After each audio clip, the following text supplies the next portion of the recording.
Jaggareddy mass leader అని ఆయన ఎక్కడ పోటీ చేసినా గెలుస్తారని మంత్రి కోమటిరెడ్డి వెంకటరెడ్డి చెప్పారు. జగ్గారెడ్డి సిద్దిపేటలో పోటీ చేస్తే తన మద్దతు ఉంటుందన్నారు. సిద్దిపేటలో పోటీ చేస్తే జగ్గారెడ్డి తప్పకుండా గెలుస్తారన్నారు. జగ్గారెడ్డికి చరిష్మా ఉందని ఆయన పేరుతో సిద్దిపేటలో సర్వే చేసుకోవచ్చని తెలిపారు. మంత్రి కోమటిరెడ్డి వెంకటరెడ్డి ఈ వ్యాఖ్యలు చేయడం ఇప్పుడు సంచలనంగా మారింది. మన 2000 వచ్చింది రఘునందన్ రావు మీద ఎంపీగా 2000 మెజార్టీ వచ్చింది సిద్దిపేటలో. జగ్గారెడ్డి రఘునందన్ రావు ఎక్కడ, జగ్గన్ ఎక్కడ? ఆయనకు 2000 వచ్చినప్పుడు జగ్గన్ నిలబడ్డంటే గెలవాడా? అరే నువ్వు లెక్క తీసుకో. అరే నువ్వు 2000 ఏం చేసిండు? 2 ఏళ్లకు 2000 మెజార్టీతో వచ్చింది రఘునందన్ రావు మీద ఈయన టీఆర్ఎస్ క్యాండిడేట్కు. ఈ 2 ఏళ్ళల్లో ప్రతిపక్షంగా 8000 కోట్లు డెవలప్ చేసిందని జగ్గారెడ్డి గారిని ఓడగొడతారు.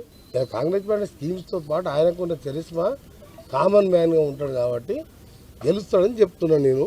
మీరు కూడా కావాలంటే పోయి సర్వే 2 పేర్లు పెట్టి సర్వే చేసుకొని మీరు చూడండి, మీకు తెలిసిపోతుంది.